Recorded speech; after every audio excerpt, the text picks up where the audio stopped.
Good morning, students. Geography first lesson, Unit 1, Lithosphere 1, Endogenetic Processes. அதாவது இந்த பாடத்தில் நிலத்தை பற்றி நம்ம படிக்க போகிறோம். நிலக்கோளம். நிலம்னா பூமி. பூமியில் உள்ள செயல்பாடுகள் என்ன? பூமியில் மேல் பரப்பில் என்னென்ன செயல்பாடுகள் நடக்கு என்பதை இதை நம்ம பார்க்க போகிறோம். First, introduction. The Earth is a unique planet of the solar family. The Earth is composed of 4 spheres, namely the lithosphere, the atmosphere, the hydrosphere and the biosphere. இந்த சூரிய குடும்பத்தில் பூமி ஒரு கோள். இதில் அதாவது 4 ஸ்பேர்ஸ் நம்ம பார்க்குறோம். லித்தோஸ்பேர், அட்மாஸ்பேர், ஹைட்ரோஸ்பேர் and பயோஸ்பேர். That means the lithosphere is a solid outer part of the earth. இந்த பூமியில் நிலக்கோளம் என்பது பூமியில் மேல் பரப்பில் அடங்கியிருக்கிறது. The atmosphere is a thin layer of the gases that surrounds of the earth. இது பூமியில் முழுவதும் வாயுக்களால் அடைப்பட்ட ஒரு பகுதி அட்மாஸ்பேர். Then the hydrosphere is the watery part of the earth surface, including oceans, rivers, lakes and water vapor. இது ஹைட்ரோஸ்பேர்னா நீர்க்கோளம், தண்ணியால் சூழப்பட்ட பகுதி. The biosphere is the layer of the earth where life exists. இது வாழ்வதற்கு ஏற்ற சூழ்நிலைகளால் உருவாக்கப்பட்ட பகுதி தான் பயோஸ்பேர்.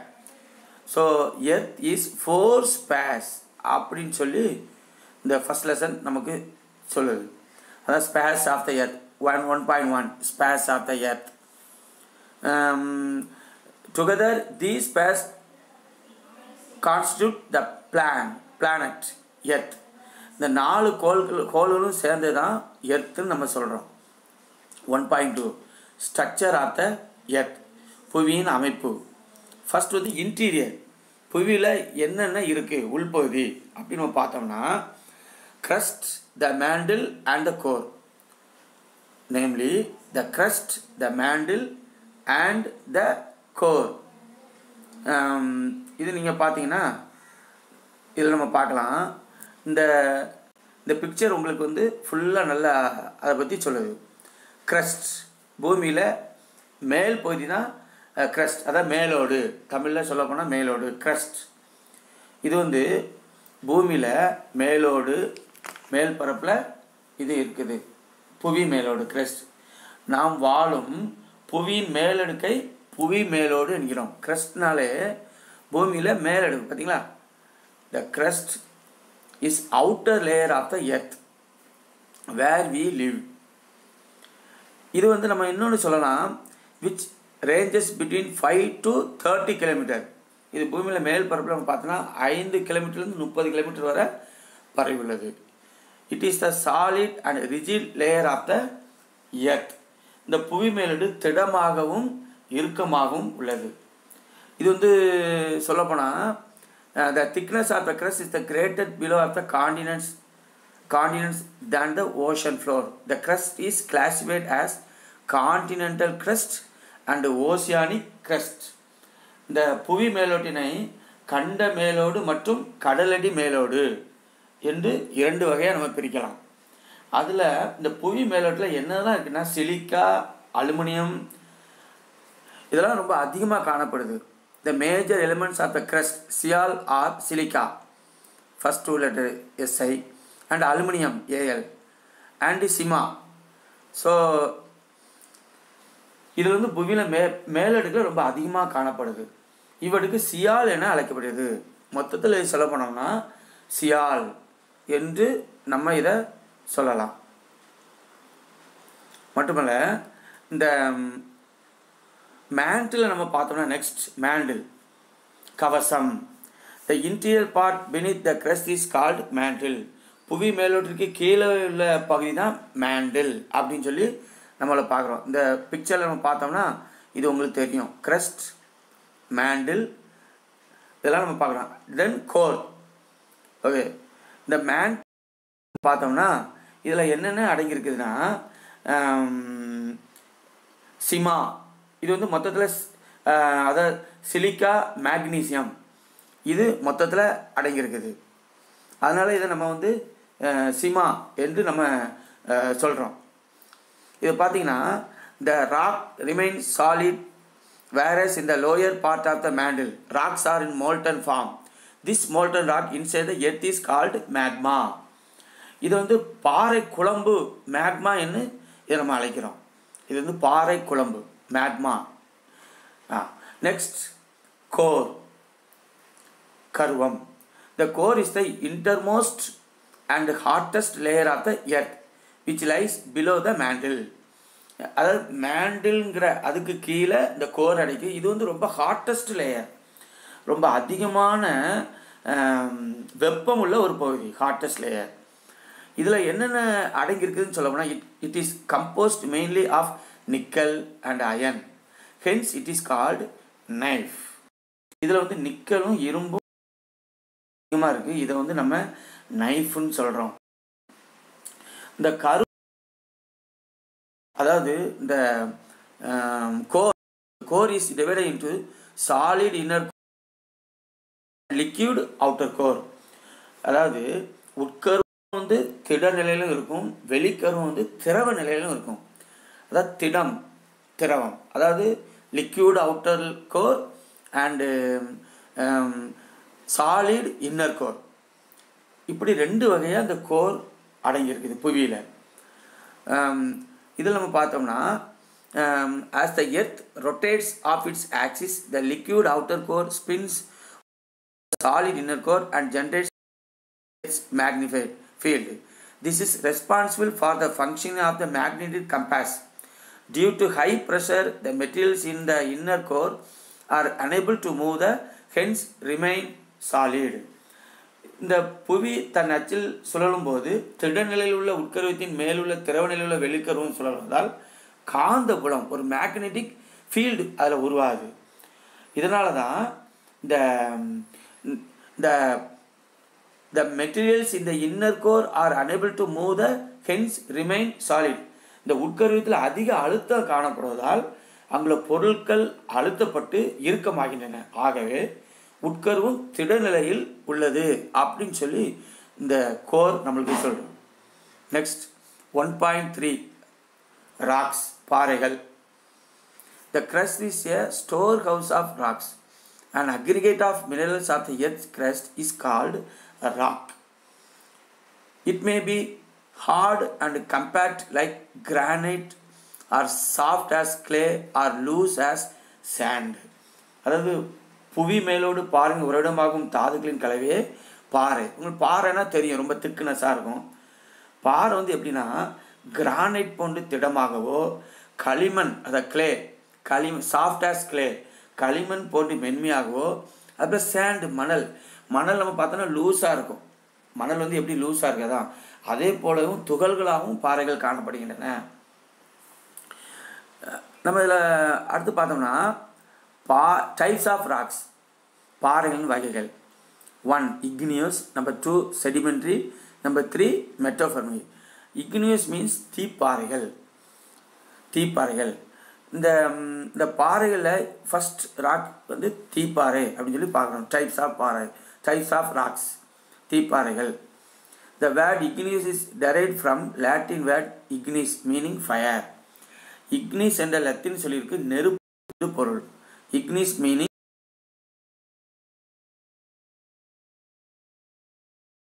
very hot molten material called magma. இந்த புவியின் உள் ஆழத்தில் பாறைகள் உருகிய நிலையில் காணப்படுவதே பாறை குழம்பு. ஏற்கனவே நான் சொன்னேன் மேக்மானா பாறை குழம்பு. ஸோ இது hot molten material called magma. when the magma reaches the earth surface it is referred as lava. இந்த மேக்மா நம்ம சொல்கிறோமா பாறை குழம்பு, இந்த பாறை குழம்பு புவியின் மேலோட்டில் வெளிப்படுவது லாவா என அழைக்கப்படுகிறது. இந்த லாவா என்று அழைக்கப்படுகிறது. The lava on the surface cools down and gets solidified rocks called igneous rocks. Granite and basalt are examples of such rocks. Igneous rocks are also called primary or mother rocks. இந்த இந்த தீப்பாறைகள் உருவானது இதுக்கு கருங்கல் Basalt தீப்பாறைகள் முதன்மை பாறைகள் என்றும் தாய்ப்பாறைகள் என்றும் அழைக்கப்படுகின்றன. இந்த தீப்பாறைக்கு another name primary or mother rocks. Okay, next sedimentary rocks, படிவு பாறைகள். These sedimentary rocks are named after the Latin word sediment meaning settled. இந்த இது வந்து படிதல் என பொருள், ஒரு இடத்துல நிலையாக இருக்கிறது. Rivers, glaciers and winds carry bits of rock and solid and deposit them in layers.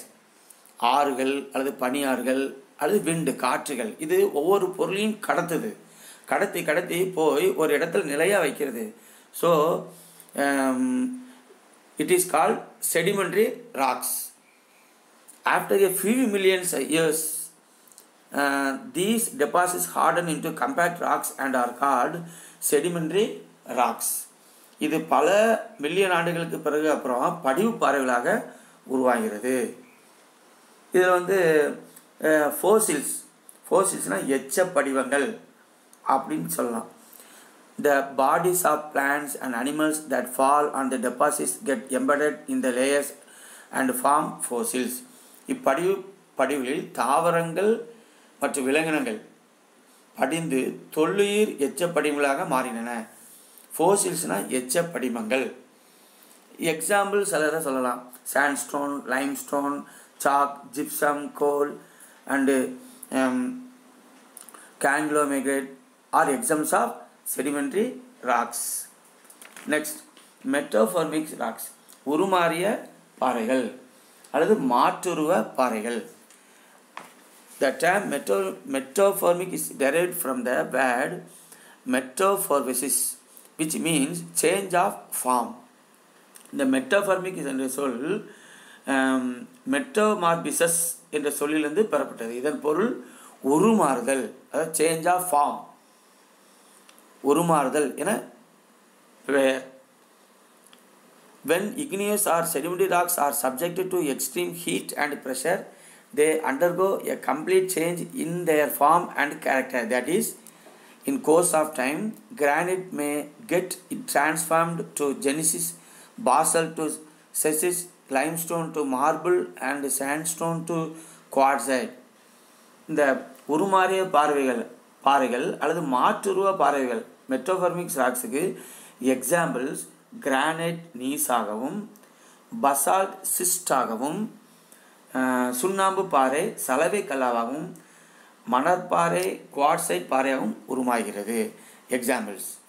Next, rock cycle, பாறை சுழற்சி. The rock cycle is a continuous process through which igneous, sedimentary and metamorphic rocks are transferred from one form to another. Next, 1.4 geomorphic processes, புவிப்புற செயல்பாடுகள். The forces that act from the Earth's interior towards the Earth's surface are called internal processes or endogenetic processes. இந்த புவிப்புற செயல்பாடில் நடக்கிற சில காரணங்கள், அழுத்தம், நிலத்தோற்றங்கள் இதெல்லாம் உருவாகுது. இதெல்லாம் புவிப்புற செயல்பாடுகள் என பெயர். அதான் internal processes or endogenetic processes. The forces that act on the surface of the earth due to the natural agents like running water, glacier, wind, waves, etc. கிளேசியர்னா பனியாறுகள், ரன்னிங் வாட்டர், விண்ட், வேவ் இந்த அலைகள். இதன் மூலமாக இது புவிப்புற செயல்பாடுகள் நடக்கிறது. These external processes tear the landscape down into relatively low elevated plains and shapes the landform created by endogenetic processes. Okay, internal processes, புவியில் உள்பகுதியில் அதாவது அகச்செயல்பாடுகள் என்னென்ன நடக்கு. The internal processes generate heat and eject materials from deep below the earth's crust. Internal radioactivity is the principal source of power for this process. புவியின் வெகு ஆழத்தில் உள்ள வெப்ப பாறை குழம்பு உட்புற அழுத்தம் காரணமாக உருவாகும் புவி மேலோட்டின் கீழ் காணப்படும் பல்வேறு பொருள்களை வெளித்தள்ளப்படுகின்றன. இதற்கு பெயர் தான் internal radio activity. Internal radio activity. Okay.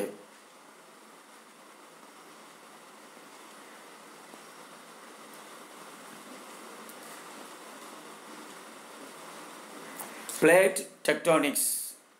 Plate tectonics. The lithosphere is divided into a number of huge slabs of rocks called tectonic plates. Tectonic plates. These tectonic plates are divided into major and minor plates. Major minor plates. These plates float independently over the mantle. Collisions of these plates produce mountain ranges and other irregular surface features both on land and the ocean floor. This phenomenon is called plate tectonics. Plate tectonics. Okay. Next, types of plate boundaries. Types of plate boundaries. புவித்தட்டு விளிம்புகளின் வகைகள். இதில் நம்ம பார்க்குறோம் convergent boundary, இணையும் எல்லை. Convergent boundary, இணையும் எல்லை. Here the plate moves towards each other and sometimes the plate sinks under another. The location where the sinking of a plate occurs is called subduction zone. Example, fold mountain, Himalayas. Types of plate boundaries, convergent boundary. Example, Himalayas நம்ம சொல்லாது fold mountain, மடிப்பு மலைகள். இது எப்படின்னா புவித்தட்டுகள் ஒன்று மோதும்போது சில நேரங்களில் கீழ்நோக்கி சொருகுதல் நிகழ்வு நடைபெறும். இதுக்கு பேர் தான் சப்டக்ஷன், அமிழ்தல் மண்டலம், சப்டக்ஷன். எக்ஸாம்பிள்ஸ் மடிப்பு மலை, ஹிமாலயாஸ் நம்ம சொல்லிடலாம், fold mountains. Next divergence boundary. Divergence boundary, விலகும் எல்லை. Here the plates pull away from each other as magma pushes up from the mantle. Example, mid-Atlantic ridge. புவித்தட்டுகள் ஒன்றை விட்டு ஒன்று விலகும்போது மேக்மா எனப்படும் பாறைக்கிழம்பு புவி கவசத்திலிருந்து வெளியேற்றப்படுகிறது. இது வந்து எக்ஸாம்பிள் மிட் அட்லாண்டிக் ரிட்ஜ், நடு அட்லாண்டிக் ரிட்ஜ். அடுத்து கன்சர்வேட்டிவ் டிரான்ஸ்ஃபார்ம் பவுண்டரி, பக்க நகர்வு எல்லை. Here the plates slide horizontally past each other. Example, San Andreas fault. இது வந்து புவித்தட்டுகள் ஒன்றுக்கொண்டு கிடையாக பக்கவாட்டில் நகர்தலே பக்கவாட்டு நகர்வு எனப்படும். உதாரணம் சான் ஆண்ட்ரிஸ் ஃபால்ட், அது ஒரு பிளவு. ஃபால்ட் மீன்ஸ் ஒரு பிளவு, உடைந்த பகுதி. Next, movements of continental plates, கண்டத்தட்டுகள் நகர்வு. Due to lateral compressive forces, the plates are forced to move upwards and downwards. This is called folding. Mountains formed by folding are called fold mountains. இப்போ நம்ம வந்து மவுண்டனை வந்து fold mountains, Himalayas நம்ம சொன்னோம். எப்படி அது மடிப்பாக இருக்கோ அதனால் அது வந்து மடிப்பு மலை. இந்த மடிப்பு மலையை போல் இந்த கான்டினென்டல் உருவாகிற விதம் ஃபோல்டு, ஒன்றுக்கொன்று மடிந்து காணப்படுகிறது. இதில் நம்ம பார்த்தோம்னா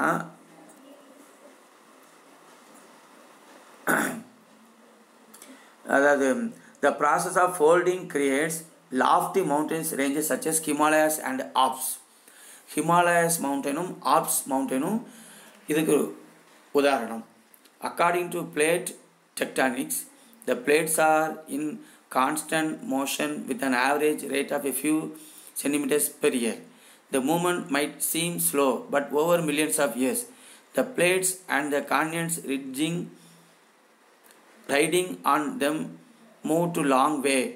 For example, about 250 million years ago, the Indian plate was a part of the Gondwana land, which comprised of modern Africa, Australia, Antarctica and South America. இந்த 250 மில்லியன் ஆண்டுகளுக்கு முன்னாடி கோண்டுவானா என்ற ஒரு நிலப்பகுதி இந்திய புவியில் அமைந்தது. இது சொல்லப்போனால் தற்போதைய ஆப்பிரிக்கா. எங்கெங்கே இருக்குன்னா மாடர்ன் ஆஃப்ரிக்கா, இப்போ உள்ள ஆஃப்ரிக்காவில், அது மட்டும் இல்லை Australia, Antarctica and South America, தென் அமெரிக்கா கண்டத்திலையும் இருக்கிறது. அப்படியே நம்ம பார்த்தோம்னா approximately 140 million years ago the Indian plate broke away from the ancient supercontinent Gondwana and began moving north and collided with Asia. This collision with the Eurasian plate along the boundary between India and Nepal formed the orogenic belt that created the Tibetan Plateau and the mighty Himalayan mountains. இந்த 140 million ஆண்டுகளுக்கு முன்னாடியே இந்த கோண்டுவானா என்ற இந்த பெருங்கண்டத்திலிருந்து விடுபட்டு வடக்கு நோக்கி ஆசியாவில் இணைஞ்சிட்டு. இது இந்திய நேபாள எல்லையை குறித்து நம்மளுக்கு சொல்லுது. இது மலையாக்க மண்டலம், அதாவது ஓரோஜெனிக் பெல்ட். இது ஃபுல்லாக மவுண்டைன்ஸ், மலையால் உருவாக்கப்பட்டதுனால orogenetic belt that created the Tibetan plateau and the mighty Himalayan mountains. அதாவது உலகிலே மிக உயரமான பீடமாய் திபெத் பீடபூமி இருக்குது, உருவாகுது திபெத்தின் பீடபூமி. நெக்ஸ்ட் எர்த்குவைக், பூமி அதிர்ச்சி. Earthquake are generally caused by the sudden vibration in the earth crust. திடீர்னு உருவாகுது சடன் வைப்ரேஷன், குலுங்கு, which spreads outward in all directions as waves from the source of disturbance. இந்த புவி அதிர்ச்சி என்பது புவியோட்டில் திடீரென ஏற்படும் அதிர்வு. இதைத்தான் நம்ம எர்த்குவைக்கு நம்ம சொல்கிறோம். The point of the origin of an earthquake is called focus. The point of origin of an earthquake is called focus. புவிக்குள் புவி அதிர்வு உருவாகும் புள்ளி புவி அதிர்ச்சி கீழ்மையம். இது புவி அதிர்ச்சி கீழ்மையம் என்று அழைக்கப்படுகிறது. அது hypo centre which generates a series of elastic waves. Epicenter is a point on the earth surface that lies directly above the focus. The impact of the earthquake is felt the most as a epicenter. அதாவது எபிசென்டர்னா மேல்மையம், எபிசென்டர்னா மேல்மையம், ஹைப்போசென்டர்னா கீழ்மையம். இது ஒன்றுக்கொன்று முரண்பட்டு ஒன்றுக்கொன்று காணப்படுது. மேல் பரப்பில் எப்படி, கீழ் பரப்பில். இது புவி அதிர்ச்சியின் தாக்கம் அப்படி நம்ம சொல்லலாம். நெக்ஸ்ட் புவி அதிர்ச்சியின் தாக்கம் அப்படின்னு நம்ம சொல்லலாம். அடுத்து சிஸ்மிக் வேவ்ஸ், புவி அதிர்வு அலைகள். எர்த்குவைக்ஸ் ஜெனரேட் சிஸ்மிக் வேவ்ஸ். புவி அதிர்ச்சி அதிர்வு அலைகளை உருவாக்கின. இந்த பூமி கூழும்போது ஒரு அதிர்வு ஏற்படுது எல்லாருக்குமே, அதான் seismic waves. The nature, force and speed of the seismic waves depends on the nature of the medium through which it passes. Accordingly, there are three major types of waves. Primary or P waves. Number 1, primary or P waves. முதன்மை அலைகள். இதில் நம்ம பார்த்தோம்னா P waves are the fastest of all the earthquakes waves and the first to reach the epicenter. These waves pass through solids, liquids and gases, either through push or pull, with an average velocity of 5.3 km per second to 10.6 km per second. இந்த முதன்மை அலைகள் எப்படின்னா மற்ற அலைகளை விட மிகவும் வேகமாக பயணிக்கக்கூடியது. இவ்வலைகள் திட மற்றும் திரவ வாயு பொருட்கள் வழியாக பயணிக்குமாம். அதாவது எப்படி சொல்லலாம்,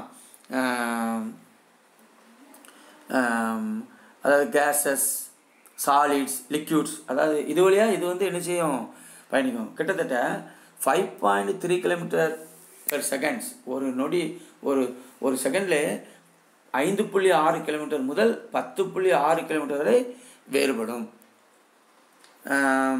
next secondary or S waves, இரண்டாம் நிலை. ஃபர்ஸ்ட் முதன்மை நிலை பிரைமரி, இது secondary. S waves, secondary S waves travel only through solids. These transverse waves shake the ground perpendicular to the direction in which they propagate. The average velocity of these waves is 1 km per second to 8 km per second. இந்த இரண்டாம் நிலை அலைகள் திடப்பொருட்கள் வழியாக மட்டுமே பயணிக்கக்கூடியவை. இக்குறுக்கலைகள் இது எப்படின்னா புவியில் அசைவினை ஏற்படுத்துகின்றன. இந்த புவியில் ஒரு அசைவை ஏற்படுத்துகிற இந்த செகண்டரி வேவ் இது சராசரியாக ஒரு வேகம் எப்படி சொல்லப்போனா வினாடிக்கு 1 கிலோமீட்டர்லேருந்து 8 கிலோமீட்டர் வரை இருக்கும். Maybe 1 kilometre per second to 8 kilometre per second. Next மேற்பரப்பு அலைகள் சர்ஃபேஸ் வேவ்ஸ். மேற்பரப்பு அலைகள் சர்ஃபேஸ் வேவ்ஸ். சர்ஃபேஸ்னால் மேற்பரப்பு, புவியின் மேற்பரப்பு surface. L waves are similar to P waves but they travel primarily along the ground surface. These waves travel comparatively slower and are the most destructive waves. The average velocity of the waves are 1 km per second to 5 km per second. இந்த மேற்பரப்பு அலைகள் எப்படின்னா முதன்மை அலைகளை போன்று காணப்படுகிறது. அதாவது primary waves மாதிரியே காணப்படுகிறது. அது மட்டும் இல்லை, இது புவியின் மேற்பரப்பில் நீண்ட தூரம் பயணம் செய்கிறது. அதான் நீண்ட தூரம் travel primarily along the ground surface. These waves travel comparatively slower and are the most destructive waves. இந்த அலைகள் வேகம் குறைவானவை. அது மட்டும் இல்லை, அழிவை ஏற்படுத்தக்கூடிய ஒரு அலை. இது சராசரி வேகம் வினாடிக்கு 1 கிலோமீட்டர் முதல் 5 கிலோமீட்டர் வரை இருக்கும். Next tsunami. சுனாமினா ஆழிப்பேரலை. The word tsunami is a Japanese term. இது ஜப்பானிய சொல்லிருந்து மருவி வந்த ஒரு சொல் சுனாமி. Meaning harbour waves. இது துறைமுக அலைகள் என சொல்லலாம். It is adapted to describe large seismically generated sea waves caused by earthquakes, submarine explosions and landslides. இந்த கடல் இந்த ஆழிப்பேரலை இது எப்படி சொல்லலாம், கடலுக்கு அடியில் தோன்ற ஒரு பூமி அதிர்ச்சி. இது எரிமலை செயல்பாடுகள் மூலமாகவும் உருவாகுது. கடலோர பகுதியில் நடைபெறும் மிகப்பெரிய நிலச்சரிவுகள் மூலமாகவும் உருவாகக்கூடிய இதுதான் இந்த சுனாமி. இவ்வலைகள் சராசரி 500 கிலோமீட்டர் வேகத்தில் பயணிக்கும். நம்ம தான் பார்க்குறோம். These waves travel at a great speed, more than 500 km per hour, and the length of the waves exceed 600 km.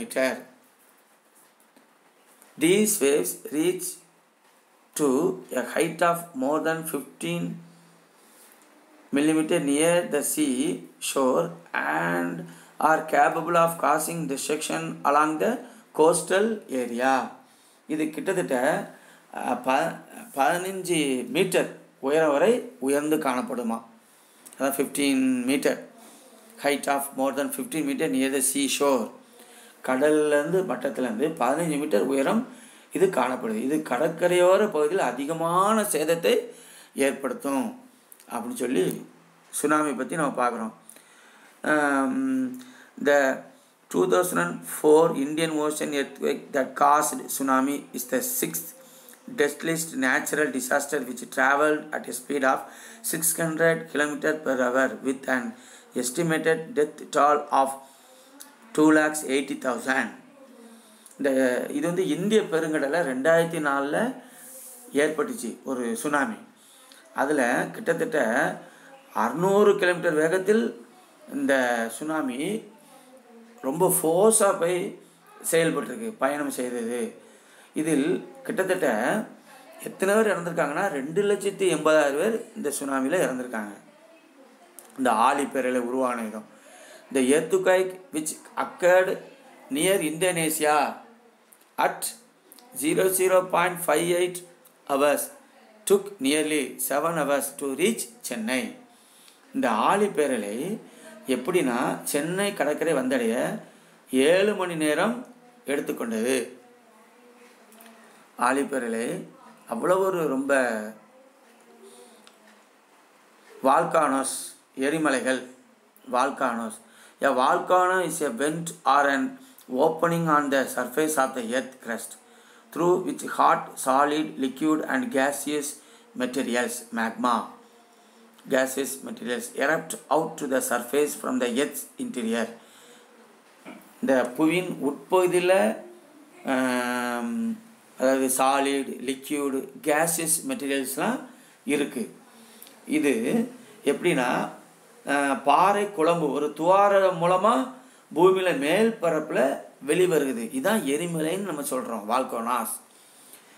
Magma rises off the eject on the surfaces lava. இந்த பாறை குழம்பு lava என அழைக்கப்படுகிறது. இந்த பாறை குழம்பு லாவா என அழைக்கப்படுகிறது. Volcanoes are also formed when plates move apart. இது புவித்தட்டுகள் நகர்வதால் எரிமலைகள் உருவாகுது. இந்த வால்கானோ உருவாகுதும் புவித்தட்டுகள் நகருவதுனால இந்த எரிமலைகள் உருவாகின்றன.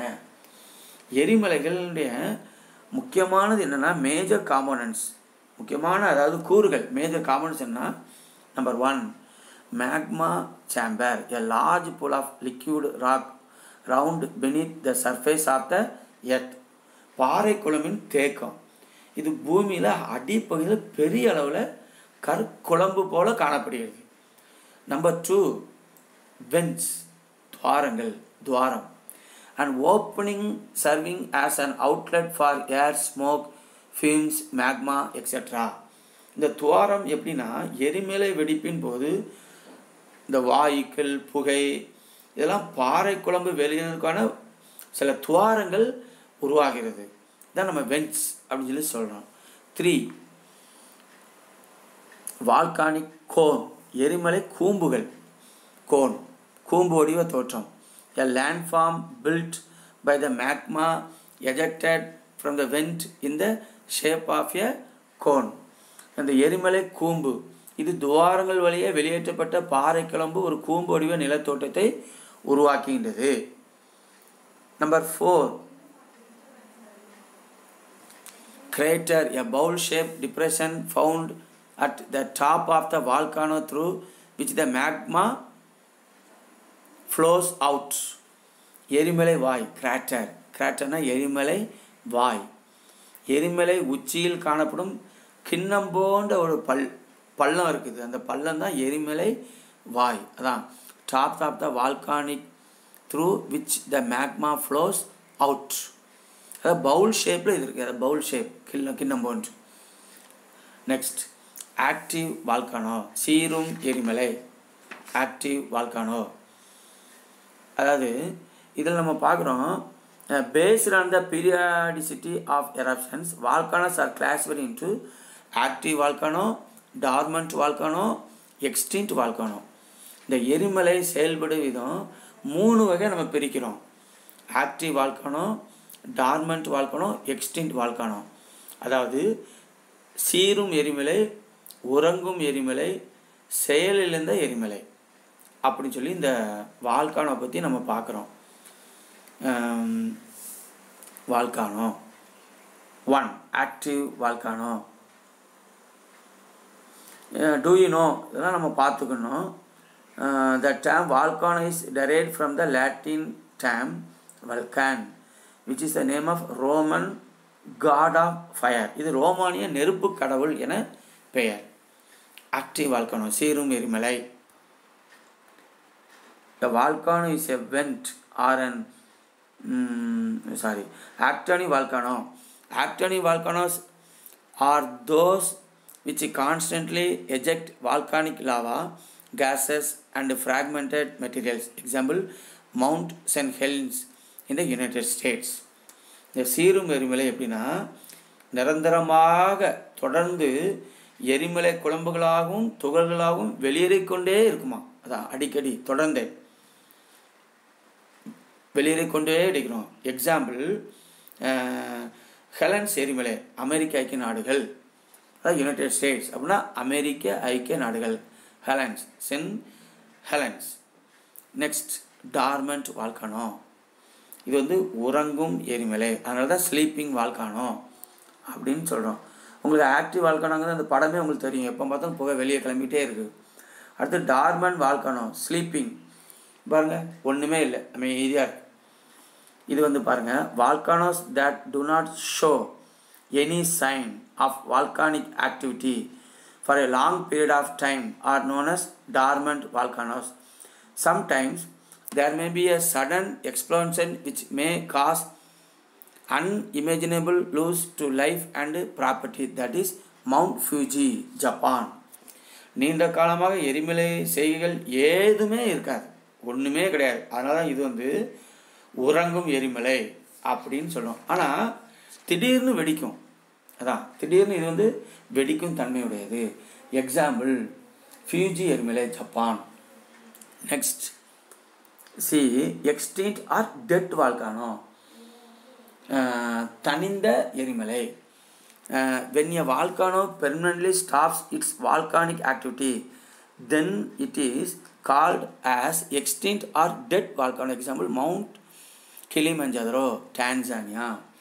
எந்தவித எரிமலை செயல்பாடுகளின்றி காணப்படும் எரிமலைகள் தனிந்த எரிமலைகள் ஆகும்.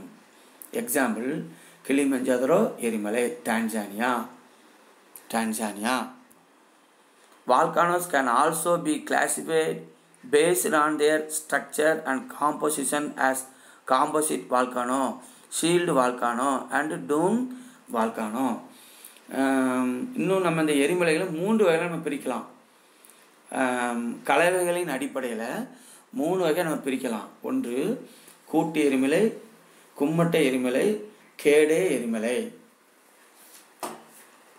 Composite வால்கானோ. Composite volcano, also known as strata volcano, is a conical volcano built by many layers of hardened lava, pumic and volcanic ash. These are commonly found in the Pacific Ocean. Example Mount Fuji, Japan. இந்த composite கூட்டு எரிமலை அடுக்கு எரிமலை எனும் அழைக்கப்படுகிறது. Next volcanic dome. The lava dome or volcanic dome is roughly a circular mound formed due to the slow ejection of viscous lava from a volcano. As the lava is rich in silica with intense viscosity, it is prevented from flowing far from its vent. Example Paricutin, Mexico. இது வந்து கும்மட்ட எரிமலை, டூம் வால்கானோ கும்மட்ட எரிமலை. இது silica அதிகமுள்ள எரிமலை குழம்பு பிசுப்புடன் வெளியேறுது. இது வந்து ஒரு மாதிரி திரவம் உள்ளது. இது வந்து வெளியேறணுன்னு இது ரொம்ப இந்த எரிமலைக்கு பேர் கும்மட்ட எரிமலை என அழைக்கப்படுகிறது. இது வந்து எக்ஸாம்பிள் சொல்லணும்னா பாரிக்யூட்டின் வால்கானோ மெக்சிகோவில் இருக்குது. அடுத்து ஷீல்டு வால்கானோ, கேடைய எரிமலை. ஷீல்டு வால்கானோ, கேடைய எரிமலை.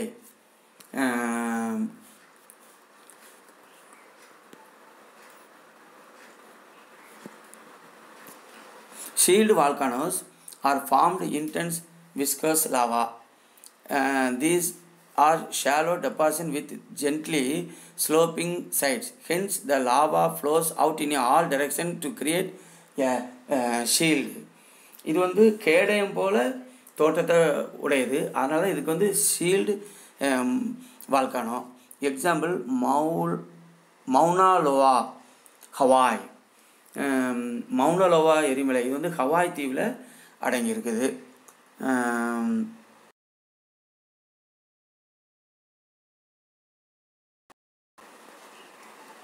ஹவாய் தீவில் அடங்கியிருக்கு. அப்போ distribution of earthquakes and volcanoes, எரிமலைகளை பற்றியும் புவிது பற்றியும் இதெல்லாம் நம்ம பார்க்குறோம். அடுத்தது பார்த்தோன்னா very important effects of volcano. Very important effects of volcano, எரிமலையின் விளைவுகள்.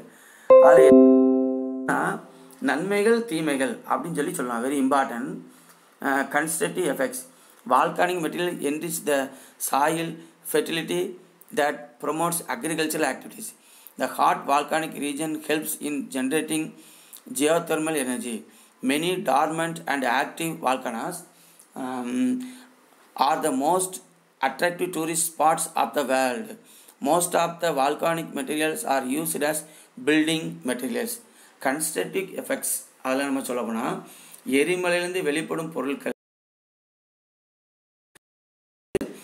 மண்ணை வளமிக்கதாக ஆக்குறது மண். அதனால் இது நம்மளுக்கு ரொம்ப முக்கியமானதாக நம்ம பயன்படுத்தி கொள்ள உதவுகிறது. இது எப்படின்னா சுற்றுலா தலங்களுக்கு மிக முக்கியமானதாக இது வந்து காணப்படுது. இந்த எரிமலையிலிருந்து வெளிவரும் பொருட்கள் கட்டிட தொழிலுக்கு ரொம்ப பயன்படுகிறதா.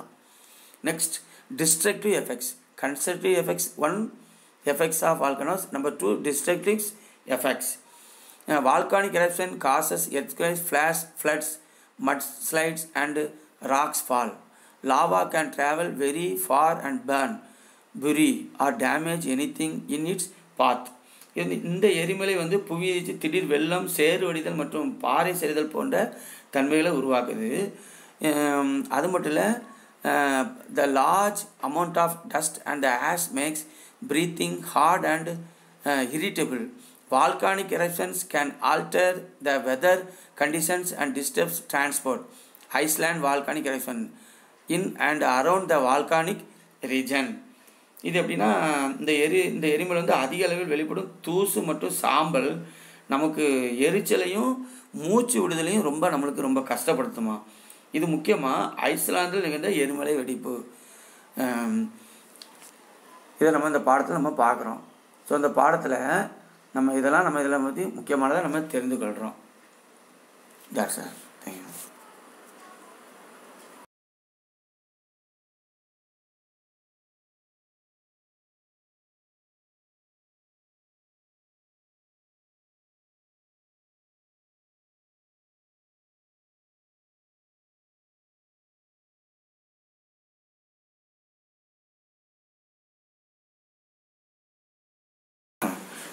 Page number 165, Geography first lesson, one word answers.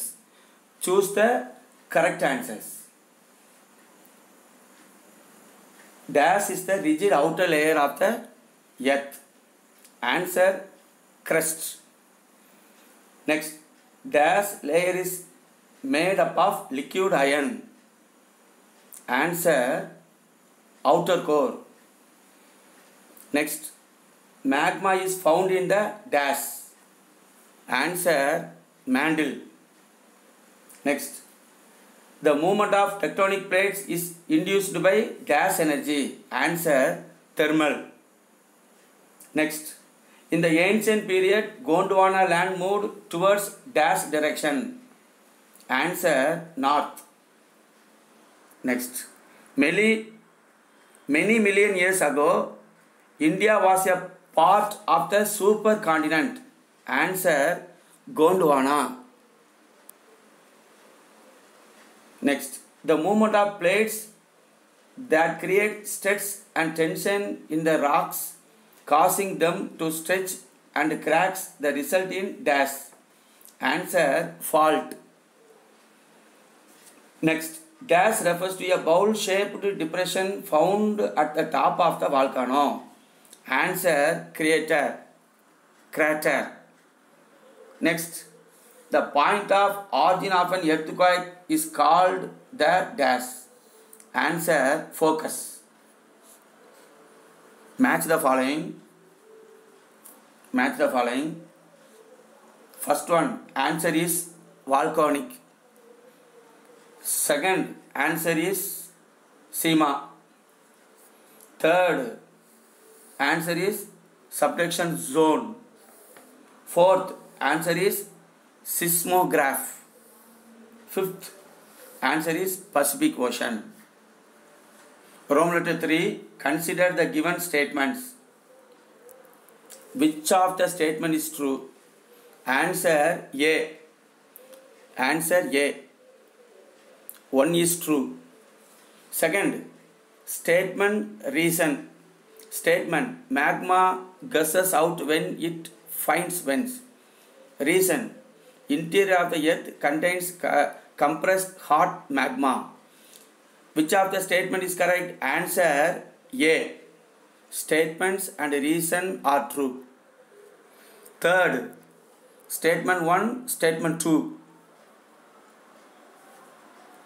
Statement 1. Mountain ranges are formed by the collision of tectonic plates. Statement 2. The movement of tectonic plates is due to the thermal. Answer D. D. Statement 1 and 2 are true. Next, history first lesson. History first lesson, book back question.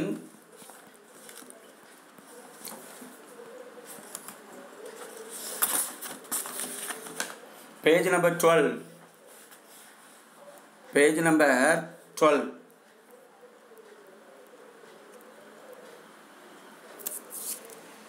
Page number 12. Choose the correct answer. Dash is genetically closer to humans.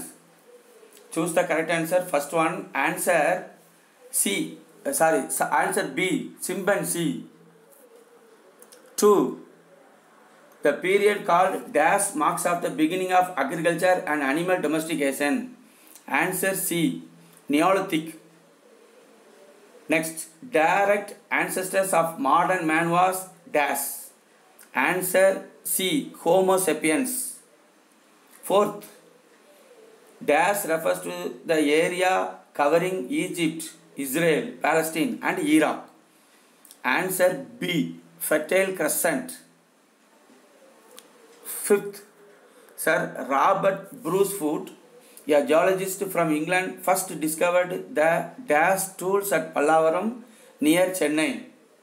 Answer B, Paleolithic. 6th, 1, 2, 3, 4 மொத்தம் 4 statement கொடுத்துருக்கு. அதில் எதெல்லாம் கரெக்டுன்னு சொல்லணும், பார்க்கணும். Answer B, 1 and 2 are correct. Answer B, 1 and 2 are correct. 7th one, answer A, 1 is correct. Answer A, 1 is correct. 8th, question number 8, assess and reason. Answer D. D, A and R both are incorrect. A and R both are incorrect. Next, fill in the blanks. Hand axes and covers are the important tool types of the dash culture. Answer Lower Paleolithic. Lower Paleolithic. 2. The methods and techniques involved in the production of stone tools are called dash technology. Lithic. Lithic technology.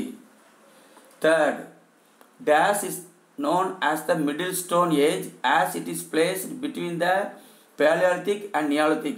Answer Mesolithic. Mesolithic. Problem number 3. Find out the correct statement. மொத்தம் 4 statement கொடுத்துருக்கு. Correct statement எதுன்னு பார்க்கணும். Which are the correct statement? Answer A. A is the correct statement. A. The concept survival of the fittest contributed to the scientific understanding of human origins.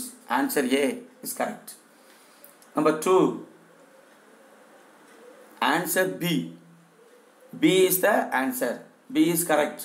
The ancestors to humans were called hominins and their origins have been traced to Africa. Problem number 4. Match the following. Problem number 4. Match the following. First one answer. First one answer. The study of the human ancestors. The study of the human ancestors. Number 2. Hand axe tools. Answer Acheulean. Acheulean. 3. Images on stone and bone.